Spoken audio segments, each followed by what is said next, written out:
What's going on, everybody? It is David Palmer, the Leo King, and I have a special surprise guest today. One of my favorite tarot readers and astrologers, Scarlet Moon. How's it going, buddy? It's going all right. How are you doing? I gotta be honest.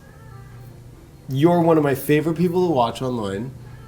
Out of everybody I watch on YouTube, when it comes to astrology, tarot, just anything metaphysical, after all the years that I've been on, there's been a really interesting parallel that you and I are almost on the same journey together, kind of came through the same portal way of the YouTube spiritual astrology tarot world, and you are just so dead on, my friend. Thank you. I really appreciate that. No, I mean, thank you. That actually mean that's. I mean that sincerely. God damn it. Yeah. No. For those of you who don't know me, my name's Nico. By the way, Nico. Well, you're Scarlet Moon to. I know. That's like me. I'm the Leo King, right? You're Scarlet Moon, and you've really created your own way of bridging this spiritual information into your own persona, but also you channel it all in your own way, and it's bringing back a lot of the real esoteric energies, and you really own that very well. Thank you. Yeah. And so I wanted to let everybody on my channel know, Nico and I have talked for years as friends. We've never met, so when I was up here in Seattle, I'm like, I need to sit down with Nico and do an interview. Yeah, he literally Facebooked me like 5 hours ago, and I wasn't even done with work. And he told me he was going to be at this place in Bellevue, Washington, for those of you who, know where we are. And I was like, I live about 15 minutes away from there, no problem. But what's interesting is, no, you're right. I mean, going back, a lot of people don't know that we actually, we do have, a social connection. We do actually interact. And it was back in 2013, I think, where we actually exchanged, our first readings together, funny enough. And it is, I think you said it right. I think it is this sort of very interesting parallel about how to bring more spiritual essence or spiritual understanding to contemporary culture, and whereas you are, one of the things I actually, just to back it up a little bit, one of the things I really do appreciate about you is, again, that openness, and the fact that you're also willing to share your zen, okay, when you share your music, when you're not afraid to show that you can be spiritual and be something else, even though that is also spiritual, because you don't see that. You don't see that. You really don't. And even I do a poor job of showing what else there is to me. But I think, honestly, it's actually one of the best examples a person could show for a well-rounded life. And that is actually, you might not appreciate it now.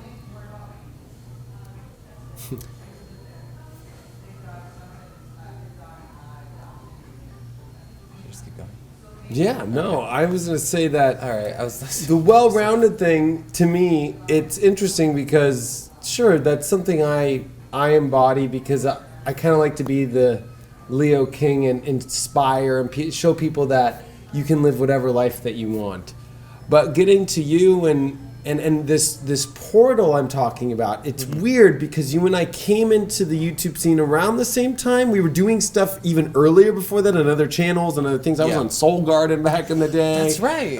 So it's like, we've been doing this a long time, and then we kind of really came into our own around the same time, and that's when we connected.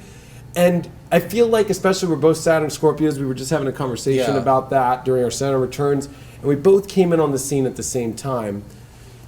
What are you feeling now about where your channel's going, where you're feeling now, and through the experience of this last, 4 to 5 years of your experience of doing astrology and tarot?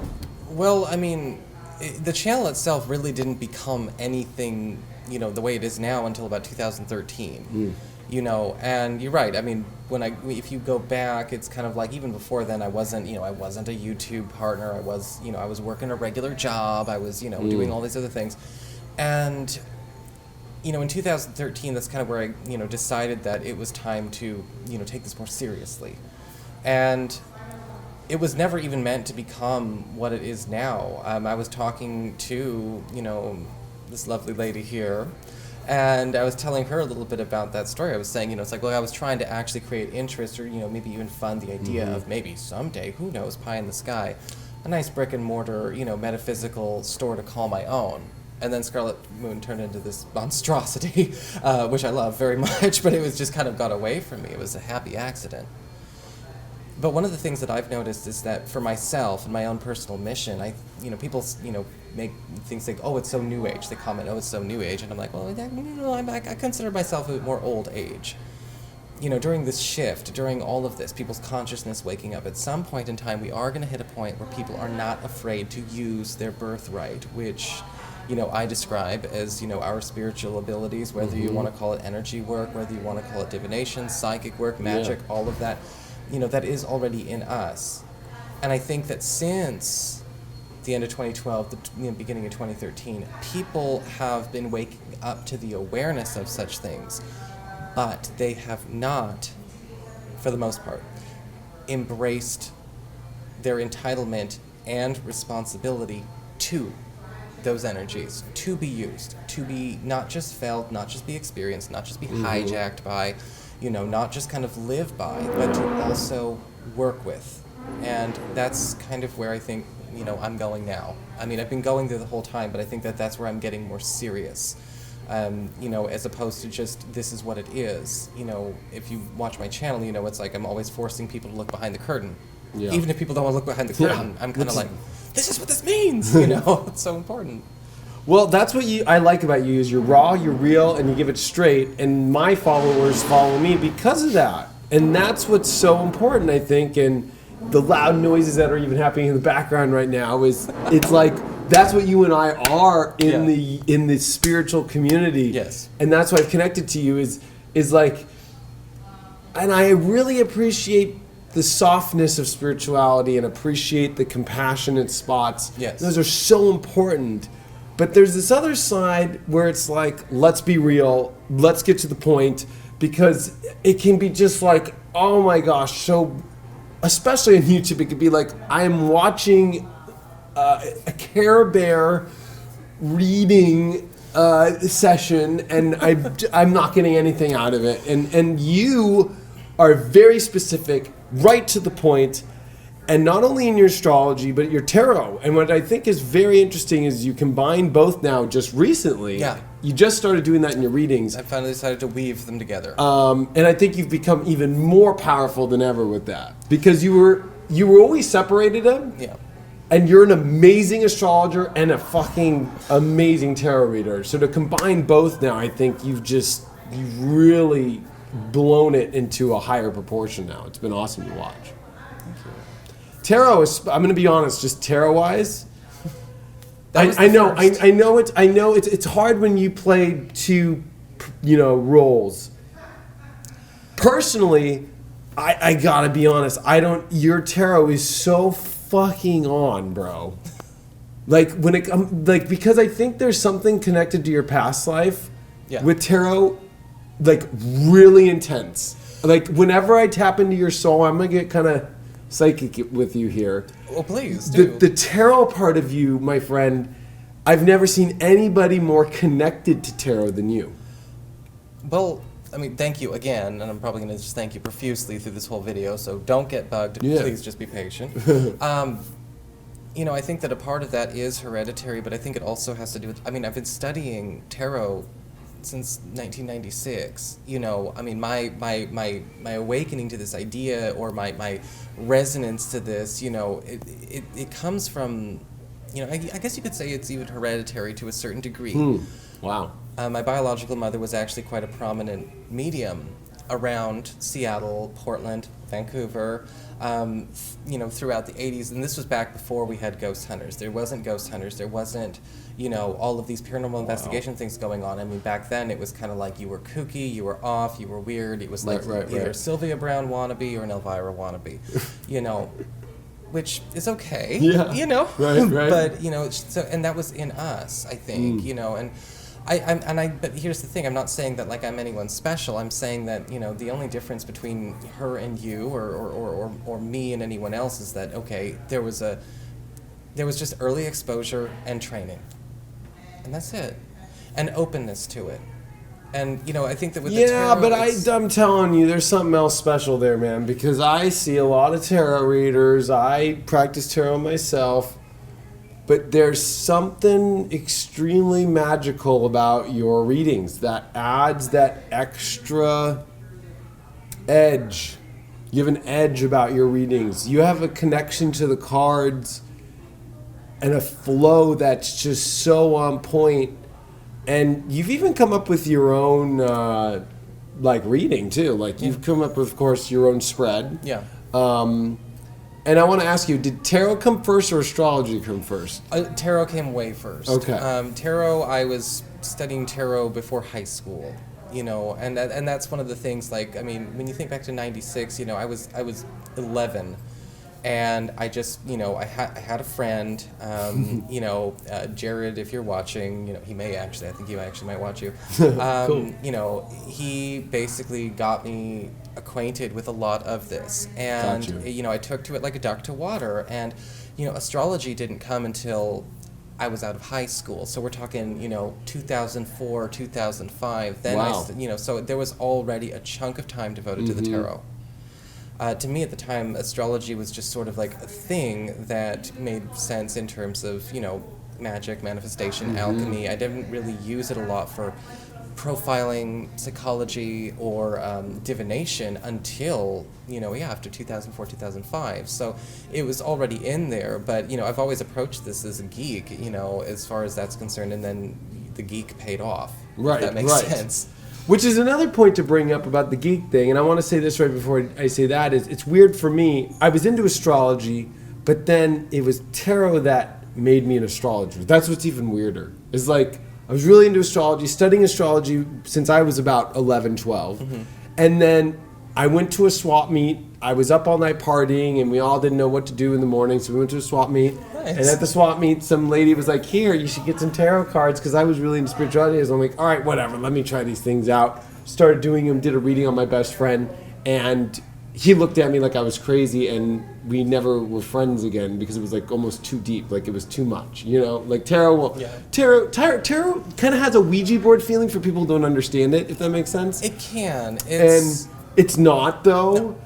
But for me, that was what really made me go into, oh my gosh, I'm going to start really going into this in astrology. Yeah. But so it's interesting that tarot actually made me an astrologer, which is weird. But the geek thing, especially with your YouTube channel and combining into the new age business, metaphysical, spiritual, entertainer. I mean, there's so many aspects to it, and that's what you are.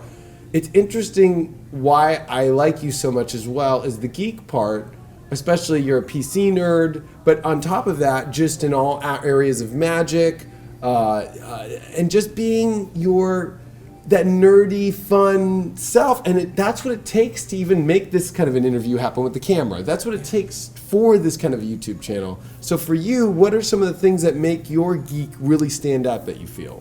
Well, I think that maybe what makes the geek stand out is that the geek isn't a costume. Like, this is me playing with things that resonate with me. Like, I think that what's happened, with myself, what makes it stand out is the fact that I'm not afraid to play cards that I know I have.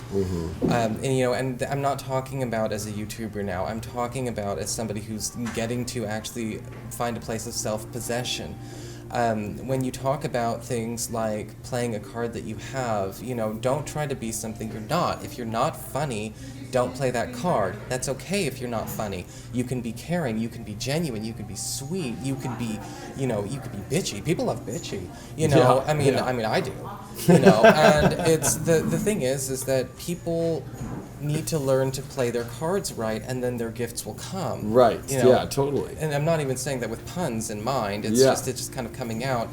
And I think that for myself, what has made it work better is because I'm only doing things that feel natural. When I pick up a certain deck, it feels like it's mine.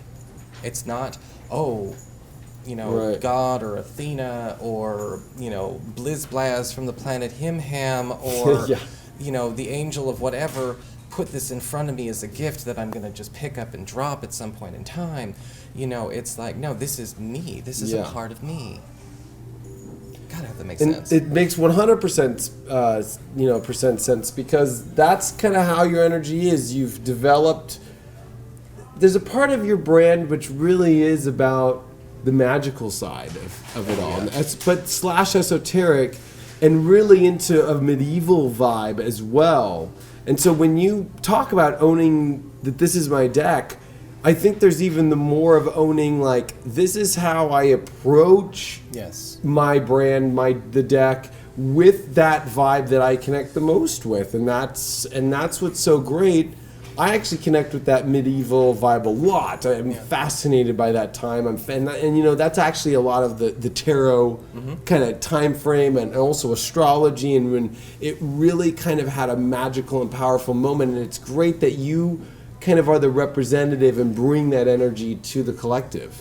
Well, You do, though. I You may. do. Well, thank you. I appreciate it. You I do. may. That's your corner that you're bringing out. Not a lot of people bring it out. No, but I'm not the only one who does. And I'm not saying that to be like Mr. Humble. I'm just saying that because, you know, it's true. And I think that for me, when people say things like, okay, we'll talk about age, you know, when people say new age, I'm always like, no, I'm more old age, you know, because when you think about what am I looking at? Well, when I think of my astrology, okay, y'all, when I'm doing my astrology predictions, you know, I'm not trying to recall what did Linda Goodman say. Love her, by the way. But I'm not trying to recall what came out in the 60s, what came out in the 70s, you know. Right. I'm not channeling anything in the 2000s either. I'm working with my own training, my own abilities, and what kind of cultured that from 1391 or, you know, or 1216, you know. So for me, you're kind of getting old age. It's, and I think that might be what makes a lot of it different too. It is. You've even done a great job with your intros and your music and creating the vibe and bringing it back. And with you, and it kind of feels like when you get into your zone, whatever you want to call it, in spirituality, a lot of people call it channeling, like, you know, that's kind of what you're bringing back out. And I think that's what makes it so special, so fun, and enjoyable to watch. And then how accurate you are, you know, because I wouldn't bring you on or say that unless you really were. And after multiple years of the accuracy. And that's one thing about, especially in divination, period, whether you're looking at it at anything, you know, is it about accuracy or is it about helping empower people? I think it's about all of those things together. And that takes a very special kind of reader, and it takes a lot of training, and it takes a lot of dedication, and you have all those things kind of wrapped up into one. Well, and that's actually, thank you again, profuse thank yous today. The thing is that, you know, I think nowadays we do live in a world where, you know, thank God a lot of people are waking up to this. Yeah. You know, but at the same time, we do have this confusion, I think, in our community, and I think you'll agree, where a lot of people don't know what kind of readings they're getting, what kind of readings they're doing, if they're studying, if they want to jump into this, and what is a reading at that point in time. Yeah. You know, because when you think about, take astrology, for instance, one can use that for profiling. You know, not necessarily, I mean, that sounds like a very... personality, just looking up your future trends, mindsets, attitudes, things like that. And you know what, you could, if a person worked on that really, really hard, and you know what, they could be damn good at that, and they could be totally right. You could also use astrology in more predictive ways, you know, almost like looking at the weather, looking at major events. Of course, you can look at that for messages and emotional guidance, and I think that nowadays we've got this weird divide, and I think, again, it's just, this is how our culture learns. I don't know why, it is. Maybe, you know, neuroscience will have an answer for me. But I think that now we have this contrast between what is emotional guidance, personal development, and the magic. And interestingly enough, I've observed that those are the last two things to finally come together during this shift, because a lot of people who are very much into the spiritual, they're totally down to be channeling aliens, you know, and reading cards and trying to meditate because, you know, Mercury's in the 10th house and they want that promotion, but they're not willing to consider energy work. They're not willing to consider maybe the more esoteric, even though it's already there, you know. Reiki is magic. You know, it is. Laying of hands is magic. And I think that, again, it's all deep down on the inside. It's people not being able to kind of get away from that binary place of thinking. So that's where I think a lot of people struggle to get to that accuracy, or struggle to get to that efficacy when it comes to the personal development. Because I mean, David, in your astrology, in your workings, you are there to help people go through things. Yeah. Me, that's the staunch difference between you and you. You can be like, yeah, Nico, accurate. I'm like, thank you, I am. But I also think that at the same time, it's like, I give people pointers on how they can deal with it, but it's, you are somebody who's kind of more like, look, I am going to, I'm here with you, I understand what you're going through, I'm going to validate your feelings and your emotions. I don't give it that much time, unless it's a personal reading. It's, it's like kind of like 10 minutes and we're done. No, I'm not that bad. No, but I'm not that callous. bad. But, you're not that bad. But I think that you are kind of there for people who are in the throes of it. Because when you think about it, David, it's people have to be in a certain place to be able to do one thing or the other. If a person is in processing, you help people process, and that's a big deal. That's a big deal, because if a person's in the throes of grief, if they don't know how to get over a layoff or a loss or a divorce, or they don't know how to get through that and understand what could be impacting it, what's making it happen for them, what could be influencing it, making it easier or harder in the astrology, and what's making it easier or harder for the collective, they're not going to know how to wade through that. I'm kind of more like the I'm going to give you a list. Here's a pointer, here's a strategy guide, here's the cheat sheet. But if you're not in a place where you're done processing, you might not be able to pick up that cheat sheet and do anything with it. Gotcha. So it does take all sides. You got to pull them out, and I would say that that's kind of my MO. Yeah. Is helping people know that we're there, it's going to be fine, let's get you through it, and you're going to get out. And finding a way to get out. I'm kind of like the tow truck. Yeah. that pulls you out. And I think that that's actually a very an important distinction that people need to make when they are either looking for readings or approaching the spiritual path. What are you doing here? It may not be the same intention you have next month, next year. It wasn't for us, but what are you doing here? Be honest with your intention so you can do it well. Are you looking for, that emotional guidance, that processing? Yeah, get me out of the muck. Tow me out of the tailspin I'm in. What's going to happen here? Okay, well, that's own it. Own it. Yeah. Own it, because if you do, you'll get out. If you're looking for a strategy guide, how do I make this thing happen? How do I change this? How do I better understand how to connect these dots or make use of what's going on? Then you're kind of going more into the into a realm that that I kind of sit in, and that's also once you are ready to be there, you can do that well. But I think that if you can't, I mean, eventually both hemispheres have got to come together into one circle. That'll happen, but you've got to find out which side you're on at first, and then stop thinking binary, except when you are on one, though. Absolutely. Yeah, and I think being you brought it up earlier, but being a reader, it's like, embracing it in your own self and being yourself and letting that out, because like you brought up, like not trying to check how Linda Goodman would do it, or not trying to check out how whoever it is, because you know what it's like on your first paid readings or whatever. You're at this almost where you're questioning, like, did I? Yeah.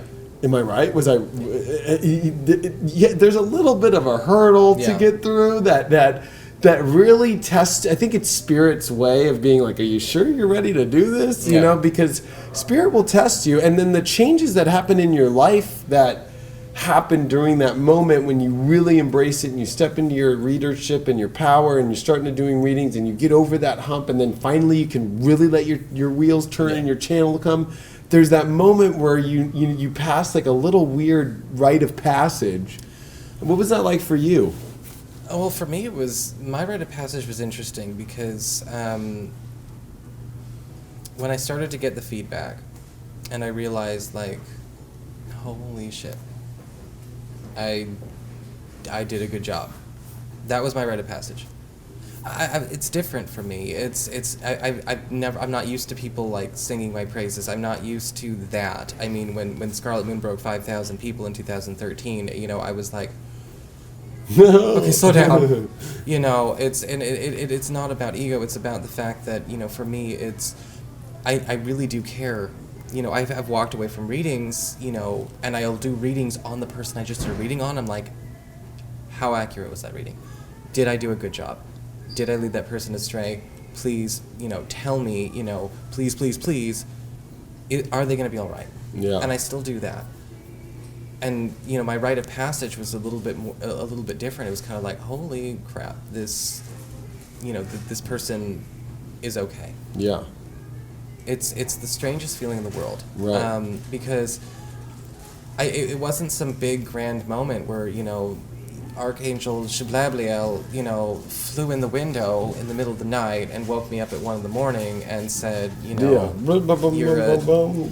you're a reincarnated energy blob, Nico. Yeah, It wasn't like that. It was more about the people and connecting to people. Yeah. And realizing I succeeded in making a connection with the person and their spirit. Right. And that's a very deep thing, because that's part of the rite of passage, the test. Is if you do really care. It's not about just money. It's not just about your ego. It's not just about these things.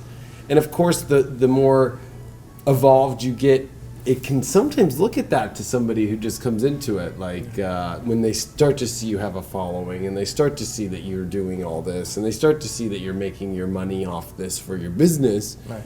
People can kind of look at it like, oh man, I don't know, you know? And it's like, people need to realize the rite of passage that it takes to even get to that point. Which spirit doesn't let it even get to that point if you can't prove those basic fundamentals that come with that. No. Which you just mentioned. Which those are the most important things that come and will come no matter how old you are, how far down the road you go. Yeah. Those basic fundamentals always have to be included in every reading. In every reading that you do, whether it's even a free reading on YouTube like you do.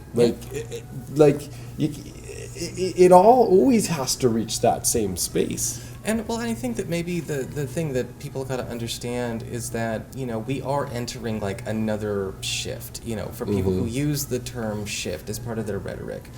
You know, okay, so everyone thought it was 2012. Okay, well, you know, in essence it was. It's more of a gradual process. Think of it as like passing through a membrane, not so much you know, just bam, the lights are on and we're going to wherever. Right. You know, the thing is it's more like the shift is coming here. And one of the things I always tell people is that if you want to be more accessible to these energies, if you want these things to happen, stop trying to do what you think you should do. We all have those building blocks. We all have step A, B, and C. All right, I'm going to get this book. I'm going to try these things out. That's fine. Don't be afraid to find out what works for you. Okay? Because you might be working with conditioning that doesn't work for you. Yeah. And that's a fundamental rule of magic as well. Everyone has their way to tap in to magic. It's not about who's Wiccan and who's into hoodoo and who's into, you know, manifestation by dedicating your energies towards your intention and bring it forth into being, which is the long way of saying a spell. It's, you know, the thing about the situation happens. It's like you've got to find out what actually turns on, what turns your spirit on. Not in a way like in a No, I get you. But yeah, what turns your spirit on? Because you might be trying to work with the wrong model. And that's the problem I see with a lot of people, and outside of just spirituality, but just life. Yeah.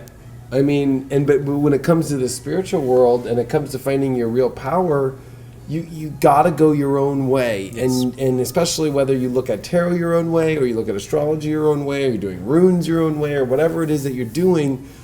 I always tell people when they say, how did you learn to be an astrologer? I said, well, throw away all your astrology books, even though there's a lot of good stuff in there.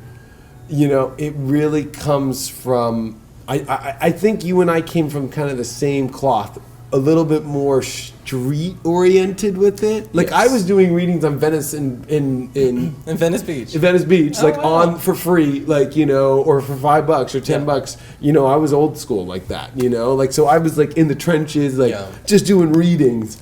I was in Chinese dive bars. Yeah. But you know what I mean? It wasn't like I went to a school and then they gave me a degree and then finally I'm a great reader. Yeah. Like, I see so many people doing that now. Yeah.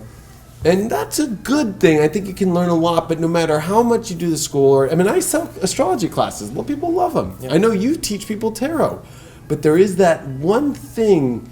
You're going to have to cross the line your own self at the end of the day. You can take all that information, and it's great because I think you and I even learned from great people, too, that taught us. You have to have great senseis that teach you the things that we've learned. But there is that moment where you're going to have to cross the bridge on your own. And that's that rite of passage. And once you get there, it's pretty exciting. Because then we can do stuff like this. I mean... Well, and the thing is well, it could be this, it could be something, it could be something bigger, it just could be something completely different. And one of the things I say in my tarot class is like, because in the tarot class I actually give people excerpts from a book I'm writing. And I basically say, look, these are my definitions, and you're going to notice half of them are the traditional ones, and half of the ones that I came up with on my own. Mm-hmm. Do with them what you will.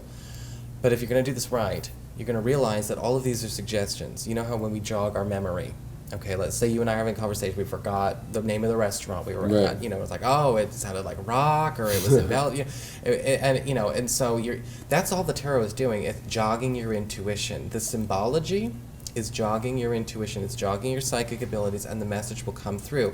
So it's a little harder when you're reading for thousands of people at a time, to kind of get that for thousands of people in their unique situation. But when you're reading for a person individually, it's so much more intense because it's kind of like, okay, I've got the Queen of Wands. Well, I know what the Queen of Wands is all about, but behind that message is the real message. Yeah. And so for me, it's like the rite of passage is getting behind that message and going to the real message. Because I've had weird stuff come out. I'm like, oh, I'm looking at a woman age 35. She's got brown hair. She's, she likes to smoke. And they're like, holy crap. That's the rite of passage right there. Right. I hate to use the term, but it's psychic. It's no, there's nothing wrong with it. I know, but because it's just it's been stigmatized in so many negative ways. But intuition is just like saying you have the gift of having a hunch. It is, But these things, I love how you brought up the way that you stir up, and the tarot will stir these things up, or astrology will stir it up. Because I'm in the same way. I'll look at a chart, stir something up, and then I'll be like, oh yeah, it's this, and they'll be like, how the fuck did you know that? And it's like, well, that's what stirs up the psychic sense so strong, and it has I call it has a strong connection to the other side. It's like you have a full there's no Wi-Fi. It's like full Ethernet, fucking gigahertz, like bam. You know what I'm talking about? Oh, I do. This isn't like 56K, like in and out. Yeah. I feel like when you have tarot or you have astrology, these are like the things that are the modems that are so strong that make your psychic sense explode, and you have the best service, and you can deliver the most clear message, and it just loads the web page so fast, and you're like, oh, I see everything so clearly. And I think that there is a bit of a stigma out there, not just with the word psychic, but the differentiation between tarot and astrology, and they're very related, though. They are. They're practically cousins. I mean, tarot was actually created with astrology in mind. Yeah. Same thing with numerology, right? Numerology. It all really kind of comes back down to astrology, to be honest with you. Well, it does. But the interesting thing about tarot is tarot is kind of like almost like a book. It is the classical element system: earth, air, fire, water. Just like in astrology, we've got all kinds of astrology symbolism. We've got numerology in there. It's kind of meant to be like a cookbook of all these things. And a lot of people, I think, get a little bit weirded out by either one. They either say, oh, astrology is just kind of fluffy and it's mainstream and it's just not going to go deep enough. And it's like, no, you're wrong. Or they go, oh, tarot, that's the devil. Like, that's evil. Like, that's dark. You don't want to do that. And it's like, no, you're also very wrong. And I think that what's happening is that people need to understand that they're both tools that they can achieve the same end, but they also have their strengths and weaknesses. If I want to know what's happening 10 years from now, I'm not going to go to the tarot. Tarot, I don't trust look past 12 months. I want astrology for that. If I want to look and see, how a person is, what a person really believes in or how they feel, what's going to make them feel special, help them to understand a little bit more about their compatibilities, again, astrology wins. But if I want to get inside somebody's head, as far as the choices they're making in a personal relationship, if I'm reading for more than one person at a time in that regard, or I want to see very specific instances and snapshot events, then I'm going to go to tarot. And if you use them both at the same time, they don't contrast each other. I've never had a situation where it's like, where they astrology don't says this, but tarot says this. They always come together. Oh yeah. Actually, I always call tarot as like the confirmation of astrology all the time. I'm always like, boom, this confirms it. Yeah. It can even though you didn't need it, it's like you get that extra like, oh yeah. It's like yes, I'm so sure it's not even funny. It can be a little more specific than astrology, and that's the whole point I think of tarot is you can get into human elements that astrology is a mystical thing, and it takes a mathematical mind. But the symbology that you talked about and the human elements, because every card has a human subconscious part that it's going to turn within you that astrology won't do, especially for somebody who's not an astrologer either or doesn't understand like the deepest fundamentals of astrology. Those symbologies stir up and they stir back memories and they stir up human parts. I don't know why I'm thinking like the Six of Cups and like in a weird aspect of two people and the flowers and the beauty of that. Like you wouldn't, maybe you could relate that with like a Libra energy, but see, it's a water energy, so it's like maybe more of a Piscean. But you get a little too wrapped up in astrology, can get way too almost like blah blah blah blah. Well, and that's does that what what I'm trying to understand is where you don't need all that sometimes. The tarot can kind of bring you to a place that kind of it's grounded. Yeah, it's more grounded, and sometimes you don't even need to look there. It'll tell you a combination of so many forms through one aspect. If that makes sense. But let's talk about the complication for a second, because I mean, not to take a step back and change the subject, but how many times have you noticed that sometimes when we talk about having these breakthroughs, going back to that rite of passage, people will almost go way too far into it. I mean. And I'm not saying this to sound disrespectful, because I know that people want to make a rapport. They want to say hi. They want to be like, look, hey, I'm this. I'm a Gemini sun with a Sag moon and a rising Pisces. That's fab. But it's like sometimes I've been watching people just kind of go down that rabbit hole. With astrology or with anything like this, like, okay, my progress is this, and this is all over the goddamn place, and I don't know what, I've yet to understand if I'm working which house system I'm working on at all. And for me, I kind of wonder. I mean, obviously you have gone through the same thing where it's kind of like a person is almost speaking astrologies instead of English anymore. Yeah, and it's like I know those words, but that sentence didn't make any sense. Right. And that's where I look at things like astrology or even like esoteric, and that's where I kind of say, look, you've gone into a realm where you're trying to figure it out, but you're not owning it. Mm-hmm. You're not owning it. You're dawning on this thing. It's like, David, I could not put on another person's clothes and feel comfortable. Yeah. I would need to know that was my style, that it fit me, and I think that sometimes when it comes to astrology, even, to some degree tarot, or especially meditation and, a lot of spirituality, a lot of people are coming looking for answers, looking for a means of gaining a sense of order in their lives. But if you don't own it first, if you don't own it, if you don't own this is what I'm here for, this is what I'm doing, this is who I am, and you don't own the fact that you have a responsibility to find out how you work, not just what David says or what I say or who wrote this or who channeled that or what a bunch of dead people want you to believe.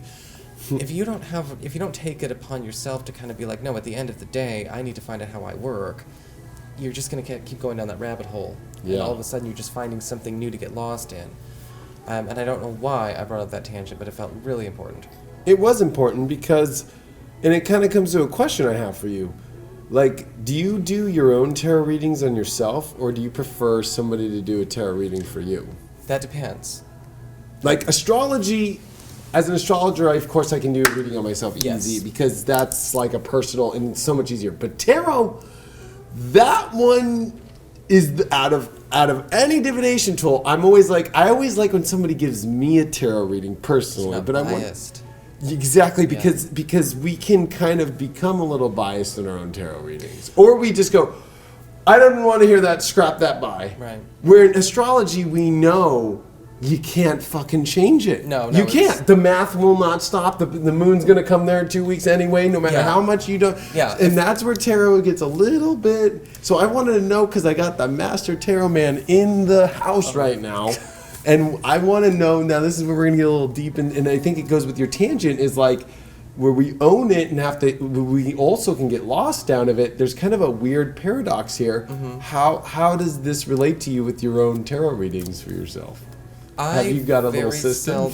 Well, I very seldom read for myself, but I'll tell you something freaky, and I think this would be good to have on here. Okay, so I've got an Instagram, Scarlet Moonico. I do daily tarot draws on it. You do daily tarot. What is it called? Scarlet Moonico. But I'm saying, don't you have a name for it? Insta Tarot or something? No, you didn't just daily tarot. Yeah, you didn't get all. It's me. You didn't get all stupid with something. You know me. I don't brand. You don't very brand. Much, or well. It's you keep it real. It's well, I mean, if you notice a discrepancy between my Twitter and everything, it's like, what the heck? You have 35,000. Well, you pull 2 cards on your daily, right? Yes. And then you write, you write about it really well. Actually, I channel. And you do a video. Actually, sometimes I do voice to text, and I just rattle it off. I don't give myself time to type because it has to come faster. It's not going to be good. Wow. And so I do voice to text. Don't do voice to text on Wi-Fi. Just do it regular cell phone data. That's how it saves itself. But the thing about today, which I found was really interesting, I pulled this last night. I got the Page of Wands and the Knight of Wands upright. And the message I channeled was, this is going to be an incredible day for meeting people. No, you can literally read it, and it went up last night, not anytime. For today that we're talking. For today. Okay, true. Accept any invitation that you get. When somebody reaches out to you today, you say yes and you show up. And I got the Page of Wands and the Knight of Wands. And now I've got a Leo, a fire sign, who gave me an invitation to come out here on the very same day. I'm more interested in looking back at my own tarot and seeing how it played out. That's what I study. When I read tarot for myself, I will say I'm maybe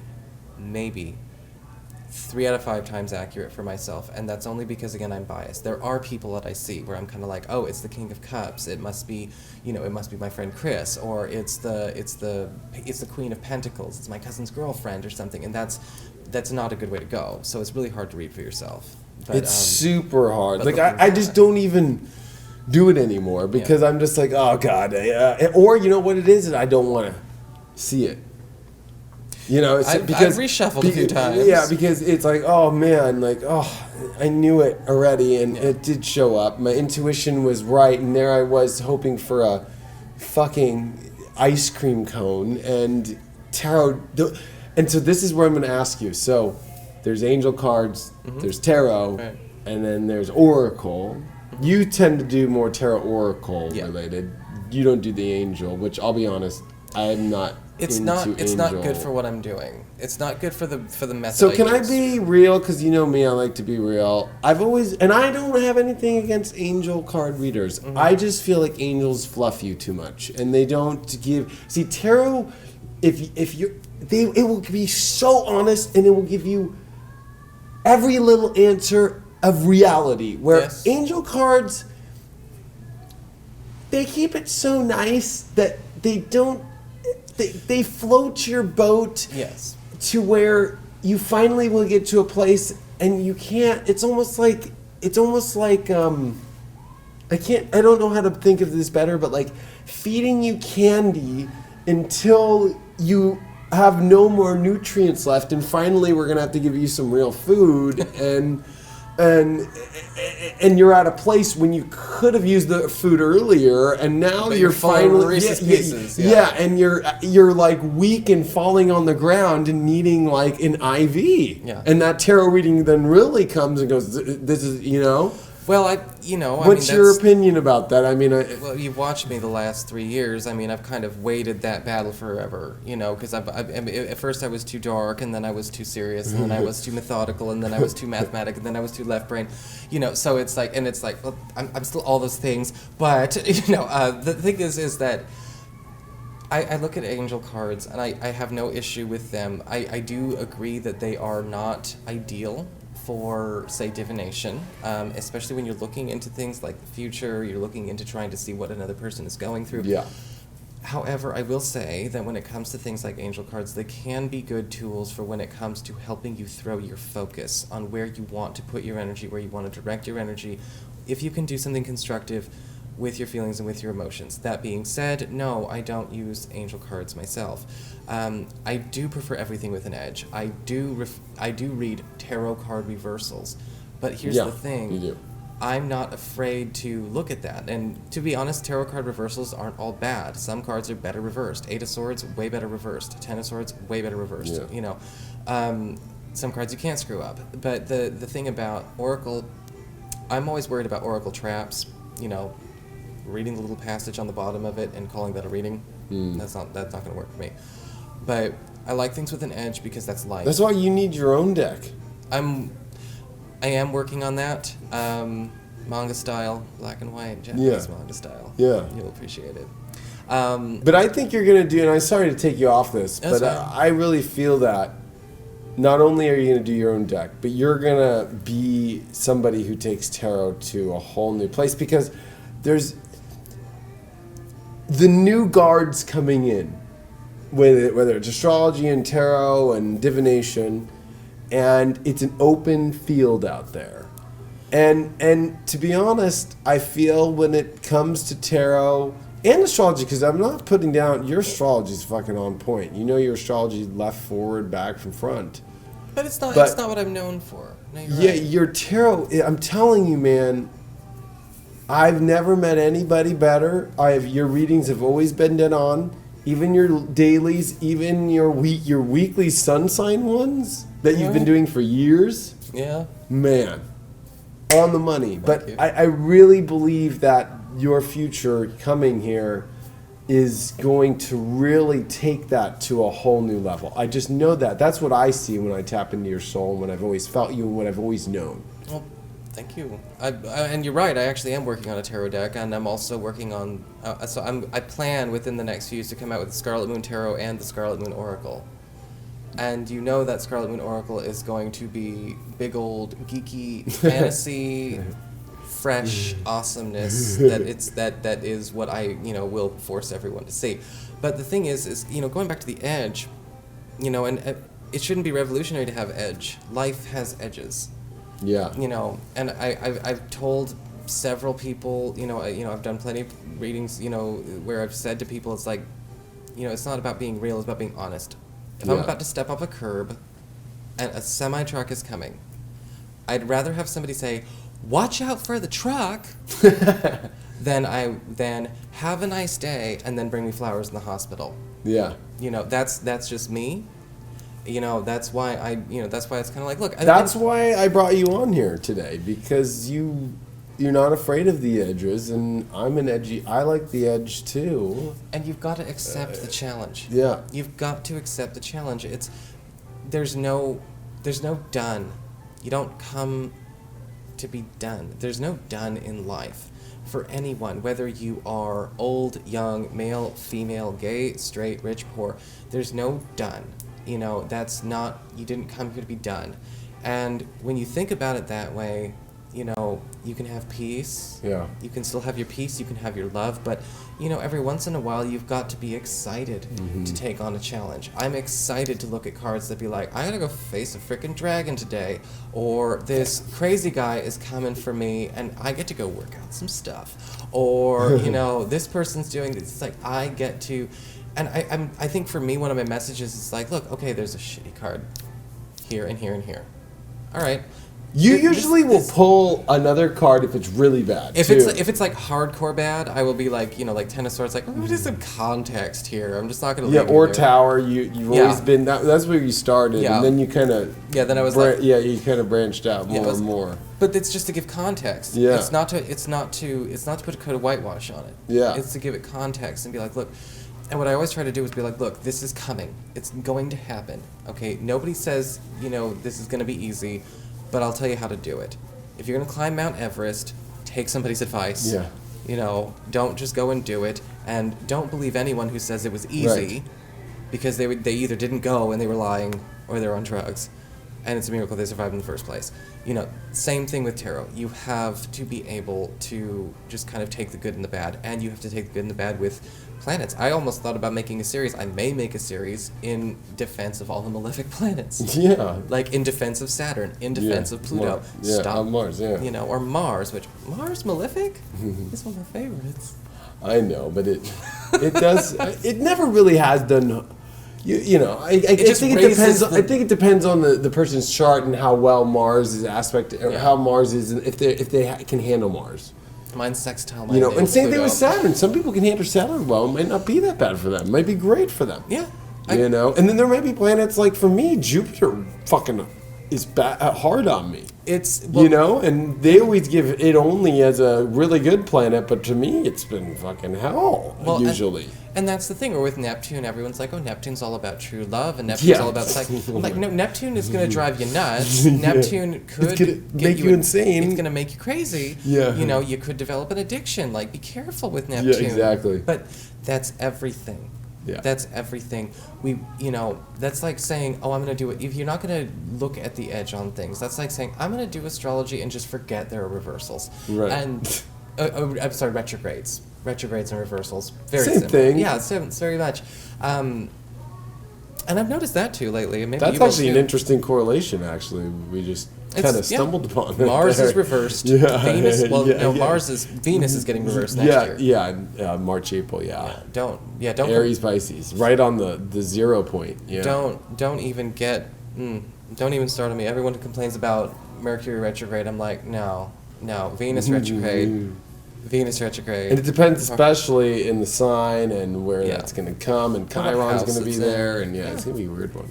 And I think that, what about people who omit retrogrades? Because they have. You know, Neptune's going direct here in a couple of weeks. On the 20th and 21st, yeah. How many people knew it was retrograde in the first place? I know plenty of astrologers online who are just kind of like, we're just going to omit that. It's like, no, you can't omit that. That's a thing. Right, it's a big thing. It's also been going on for months. Yeah. You know, take the edge. Take the edge. Now, I have one more, or a couple last questions for you before we end this interview. So, if you had to pick one tarot card to be, which card do you associate the most with, and which card do you love the most? You can pick two. Oh, damn it. I would say that my favorite card, ultimately... Like, if it pops up, you feel like, oh, this is my card! This is my card! There's two. There's one that I think is a bit more obvious to people, and I think there's one that's not. The more obvious, I think, would probably be the Emperor or the Magician. I can't decide. You look a little bit like the Emperor, too. Even the way that you sit in the chair and the way that you are. You do your readings like the Emperor. Yeah, I do. And that's interesting. So the Emperor and the Magician, and typically, those would be the two that I think that a lot of people would be like, yeah, I can totally see that. Or if you're a friend of mine at home, or you're part of a group or a spiritual group, it's like, okay, yeah, Nico is, even if he's not running, if he's not the director of the show, he's at least the stage manager. He's doing something. And to me, that's what the Emperor is. It's not about being a boss. It's about doing something. The one that I think that a lot of people probably wouldn't see from me, would be the Sun. It's that wholesome simplicity, which is why, it's like at the end of the day, I'm always, it's in essence going to be that medieval person in the cottage in the woods.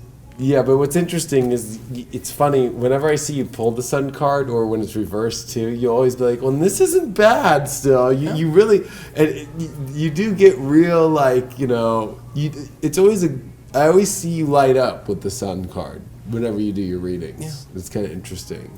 My favorite card for me I associate with is the Chariot card. Oh, yeah, for sure. I don't know why, but it's just me. You don't know why. The king, well, yeah, I know why, but it's just the king with the Sphinx and leaving the town. It's like the energy of leaving the town and being like, I'm going on a new adventure, and I'm letting spirit guide me, and I'm excited, and going fast. And going fast, and just like, let's go.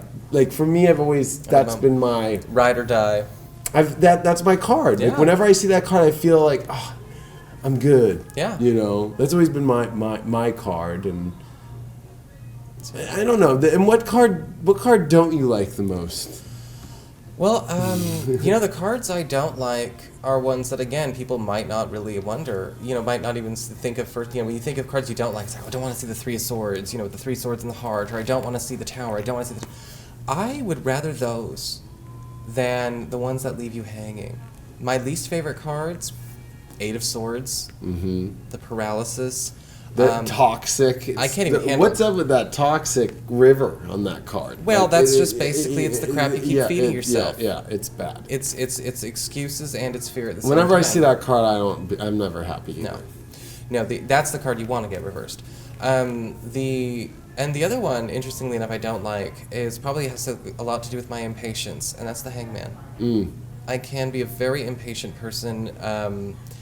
Not so much. You're Virgo. Yeah, it's I won't wait for something to get fixed. Yeah. You know, even if I probably should. Or just to hang there and fucking, oh shit, I'm gonna be stuck. But Relax. Hangman does do great things. It helps you understand things. But yeah, I'll see that and be like, oh, this situation sucks. Oh, it's gonna take another 3 weeks. Yeah, no, the Hangman, absolutely not. The Hangman and Eight of Swords are the two I don't like. If I had to pick, I don't like the Three of Swords. I'll admit. Most people don't. Yeah, I see that card and I'm like, oh, this sucks. Yeah. Especially if I look on it for a relationship or something. I'm just like, okay, Yeah. there it is, right there. Yeah. And because I deal with anxiety, Nine of Swords, I have a hard time with. Oh yeah. That's usually. And when you don't know what's real. Yeah, that card to me always gets me like, oh fuck. That's what I do. I go, oh shit, oh, I'm gonna have to deal with that. Something might be legit, but we don't know. Yeah. Let's just panic about it all. Yeah. I just freak out about shit. Yeah. So those are my two cards I dislike. But I guess I would end this with like, of course you know everything that I feel about you and your channel and everything, but you know, overall when you look at the spectrum of the universe right now, what's just something that you want to end this with as far as what you feel energetically about the universe, what's happening, and just overall, your overall message, I guess you could say. It's kind of deep. How much time we got? Well, the thing is, I mean, you're catching me on a good day. Normally I don't do interviews very well, so thank you for everyone tuning into this video and not any other one he could have caught on any other day. That's right. I guess my thought is, you know, a lot of what we see going on in the world today. Well, this is the night of the election. Like tomorrow. Absolutely. Well, it's actually we're already there. Today's the election. Yeah, I think that we a lot of the issues that are coming in our world is that we are dealing with this really big problem with an issue with a need for gratification, but we've also got so much fear. There's so much anxiety. And one of the things that I've noticed about people in the world who are in power who should not have power, people who want power who should not have power, and for people who can't seem to get themselves out of the muck that it was either created by them or left before them, is that, you know, there's a certain amount of fear of ambiguity that we all just need to get over. Because right now we're all being run by a need for control and gratification rooted in fear. We've become individualists. I was telling your girlfriend, you know, before, I think it's a shame we live in single-family houses. I think that we are a lonely people. We are run by loneliness and fear at the same time. And so ironically, we strive for things like love. We're always chasing the next twin flame and lottery ticket. But at the end of the day, that's, well, you know. At the end of the day... That's a whole nother conversation. Google Hangout, maybe? Google Hangout, maybe? Yeah, that'd be fun. You know, at the end of the day, it's you can't have fear and loneliness, you know, run your whole life. You know, that's why we're alone. That's why we're suddenly becoming we're more greedy, and we can't seem to hold down a relationship. There's never enough money. There's never enough love. There's never enough trust. There's never enough togetherness. And the only answer for that is to pay attention to where we don't trust, you know, where we need to start trusting each other again. Yeah. You know, because I think that that's what that is. Again, people with the spirituality who don't trust the magic, people with the magic who don't trust the new age.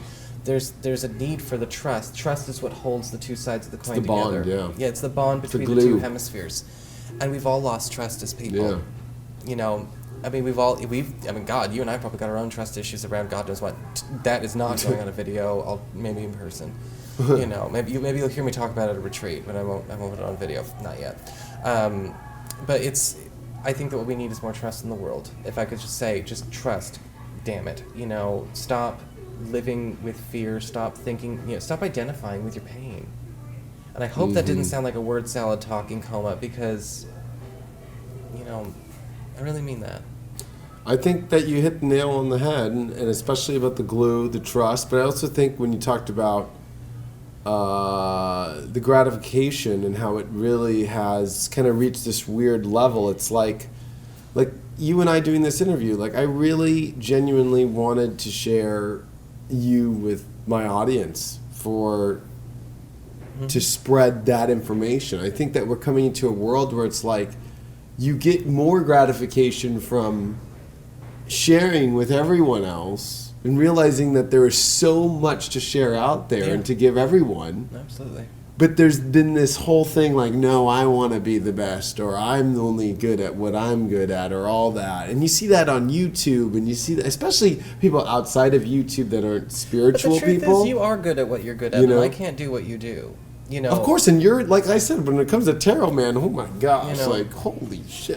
You know, it's like, I mean, I do a daily tarot pull on my app. Yeah. And, you know, it's good and everything, but it's you have a way of doing things that are special to you, and I have a way of doing things that are special to me, and there's other astrologers that you and I were talking about tonight that we love dearly, that we think are amazing, and that they do what they do. And I think that self-gratification needs to become kind of a unified gratification now. Well, I think that we've just become so preoccupied with, you know, this sense of accomplishment. You know, I think the idea of convention is screwing us all up. You know, mentally, what makes what makes the perfect job, what makes the perfect relationship, what makes the perfect, you know, when can you stop, when are you successful, and you know, if we just trusted that you probably are a success, if you were able to put your energies where they were supposed to go, instead of looking for the next hit of dopamine, we'd be great. And you know, the success is that you're even here now, living. And that there's so much that we can have in this universe right now. So it's pretty exciting. Absolutely. And I'm so happy that I got to have you here and actually meet you in person finally. I know, for Christ's sake. So, everyone, if you don't know, Scarlet Moon Online, it's pretty simple to find. And what's your website? Mine is integrativemysticism.com. Yeah, and you can find out readings with him there. Awesome readings. Y'all know the Leo King, and this is going on his channel, so I guess plugging you would be redundant. But yeah, subscribe if you're one of my people visiting this, because I shared it on my Facebook or something. Yeah, make sure you subscribe to Scarlet Moon as well. So thanks again, Nico. Appreciate it, man. I'll give hugs. Yeah. We do hugs. We do hugs. Thanks, brother. Talk to you guys later. Bye.